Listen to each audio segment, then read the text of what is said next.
I wanted to thank you guys all for coming. I wanted to shout out the mayor for being kind enough to be here.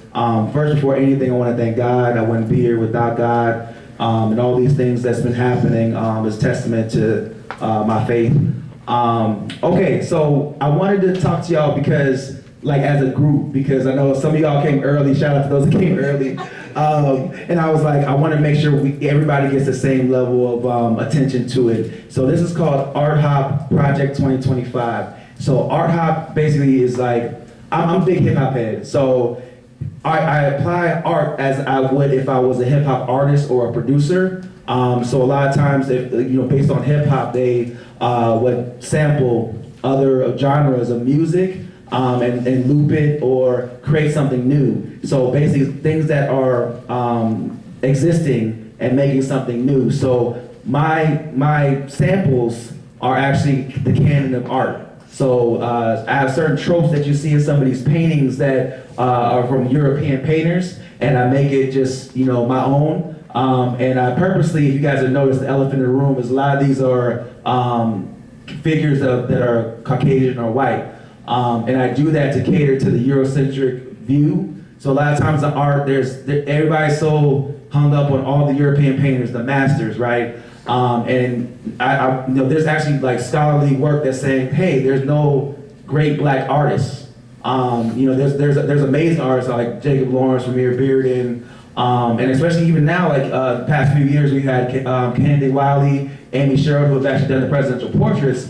But I feel like probably as a whole, they're not at the same esteemed status. So my thing is okay, if I can't beat them, why not join them? So why not, if really the white figures is what we're fixated on, might as well put that there and then insert my perspective like a Trojan horse. So I'm almost looking like what's out there, but inside I got my troops of ideas that are ready to attack. So basically, just each of these pieces are renowned figures, and I have something to say about each of them. So I wanted to cover sports, and I feel like it's on time. We got football going on, so I was inspired by the Kendrick Lamar halftime with that one.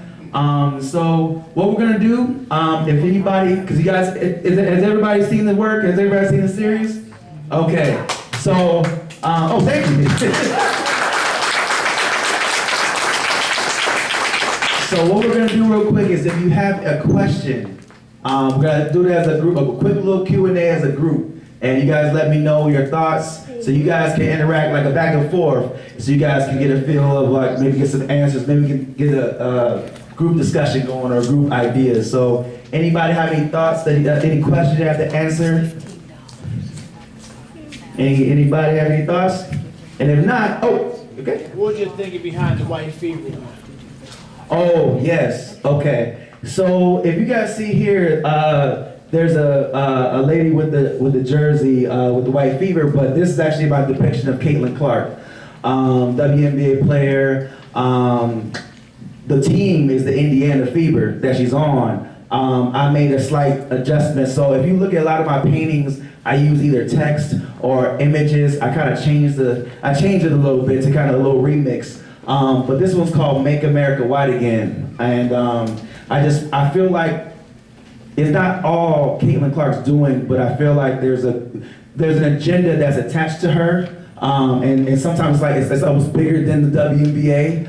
And so, it's almost like pitted her against fellow players, and basically they almost placed her above everybody else in terms of, they need to thank her for the private jets, they need to thank her for the charter buses, as opposed to just, hey, it's a collective group of women that are playing the game. So that's why I kind of put that there. There's a lot of chatter, a lot of things happening with that agenda attached to her name. Not to say that she herself is doing that, but it's almost she's being used as a tool for someone's gain. So does anybody have anything? Yes. Can you speak to the Pope here, that there's some Confederate-looking symbols? Yes.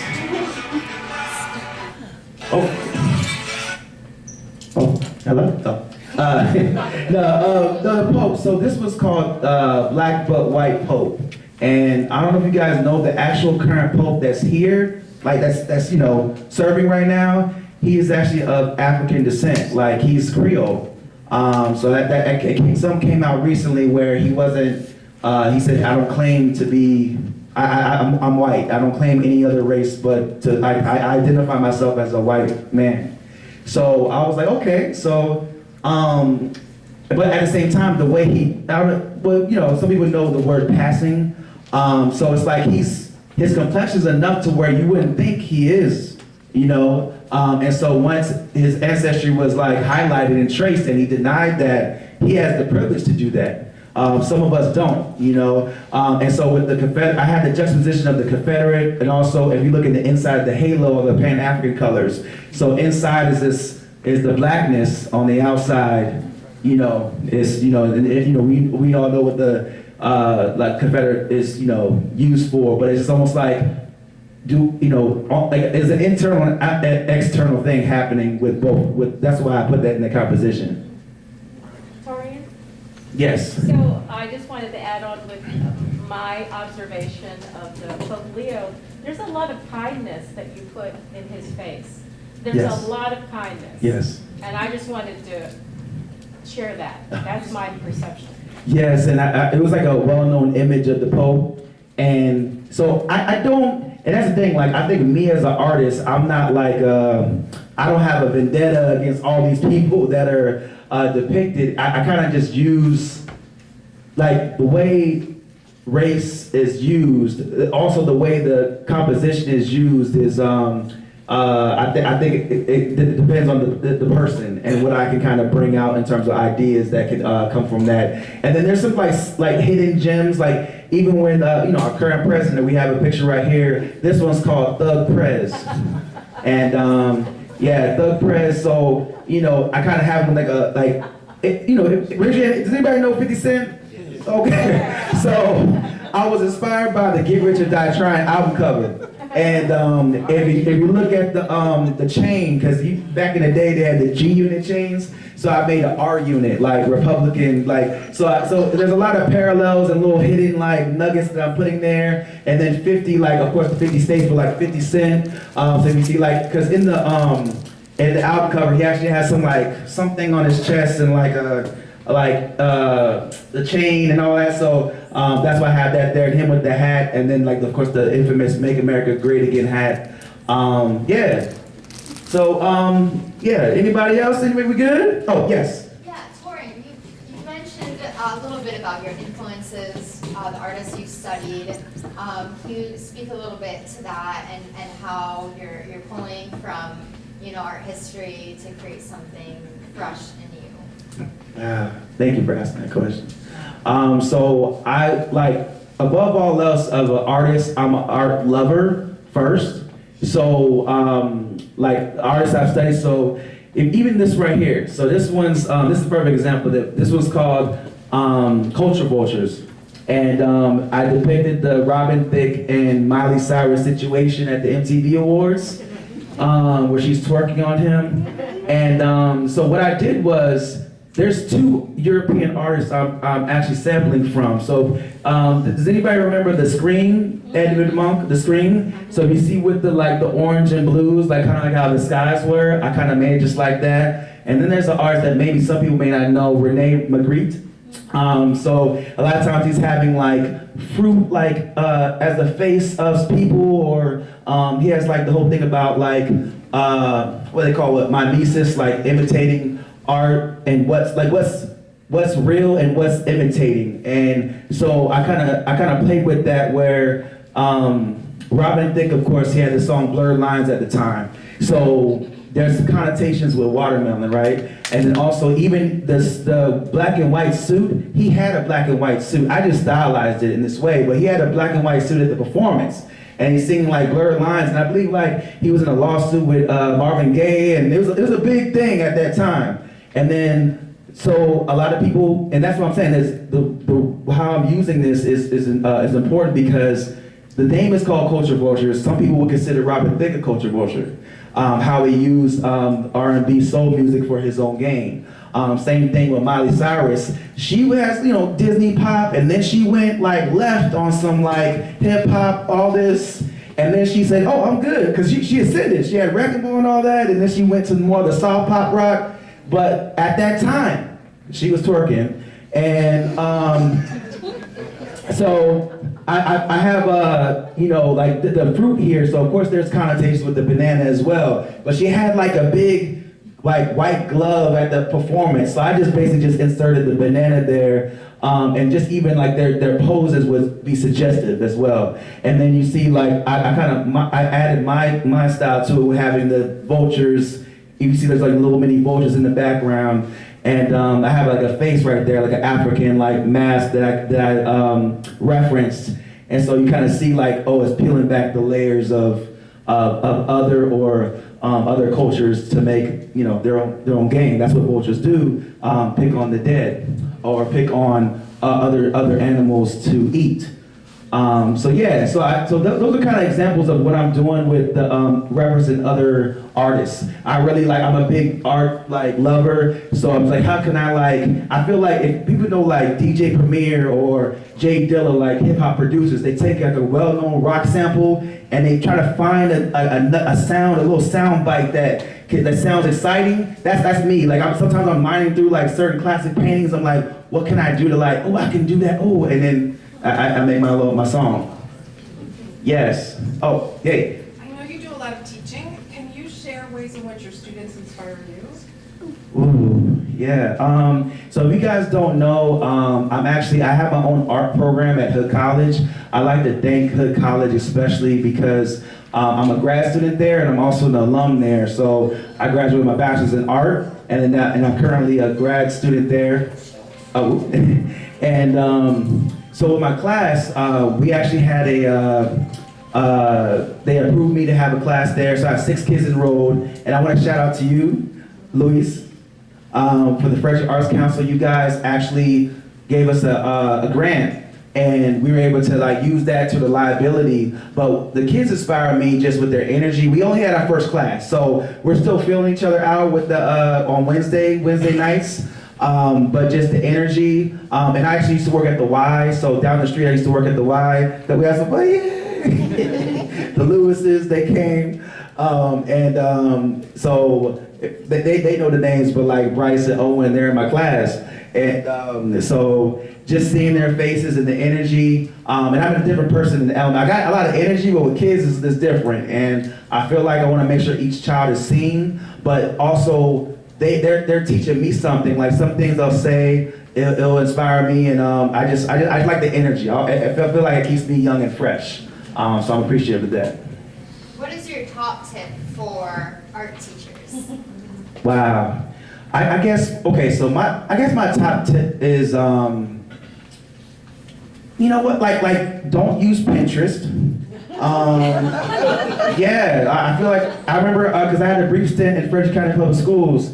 And I was teaching at Oakdale, and some of the teachers, we were doing like the plans, and they were just going off Pinterest. I'm like, you're an artist, like why can't you think with your own? And then also I would say, hey, can we stop going to Van Gogh and Picasso? Like there's a lot of artists, even women, artists of other cultures and ethnic groups. There's so many more artists that's more towards the modern contemporary that we can go to. It seems like it's like cookie cutter, you know, Frida Kahlo, like, oh, we were representing Frida Kahlo. There's plenty of Latina artists, Latinx artists out there as well. Also different mediums. It doesn't always have to be painting. So even though I'm a painter, I love that all day, but I also want to expose like multimedia, video, installation, sculpture. We have a major sculptor here, Miss Sarah. Yes. Yeah, so anybody have any thoughts? Oh, and real quick, I want to say, because we have DJ Genius, Gerard Bowens.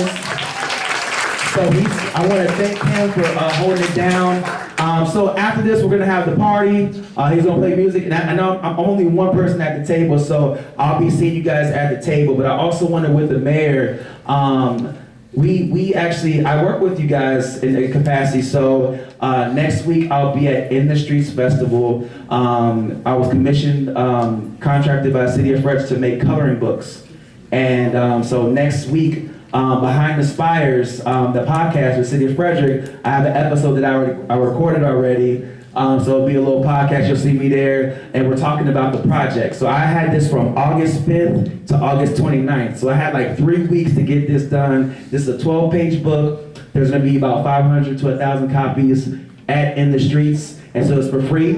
And I'm gonna be doing caricatures there for those that wanna get their caricatures done. So I'll be on 6th Street. So if you guys go on in the streets, I'll be on 6th Street with the Department of Stormwater. And so if you guys have been on Facebook and you saw the street sweeper, like vote on the street sweeper, that's what the book is about. Like, it's about him finding his name, and at the end, it's like in the streets, and it's like a grand reveal. So, and also want to shout out Captain Ollie.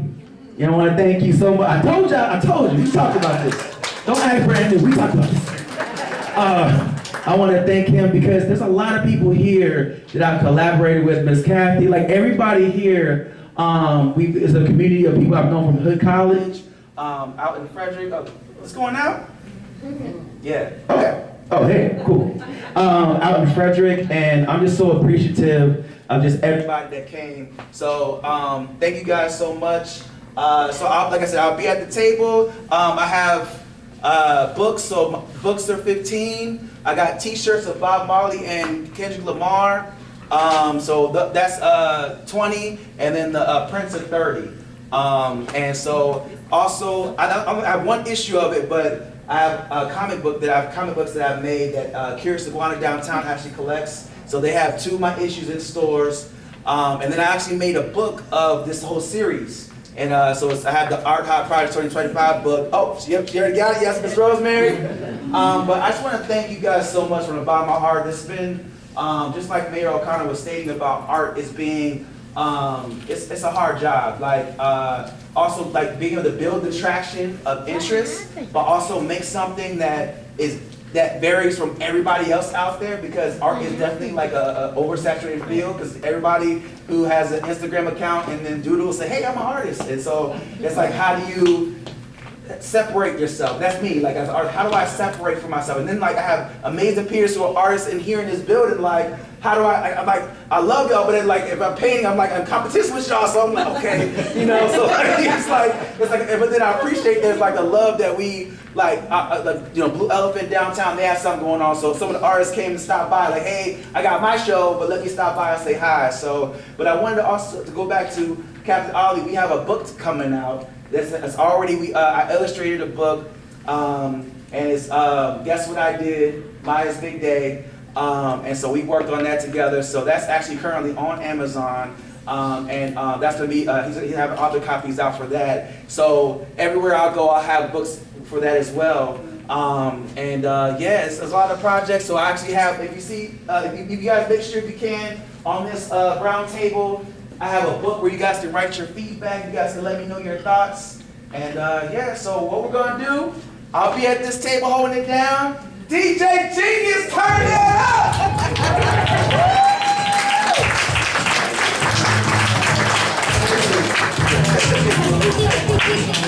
I got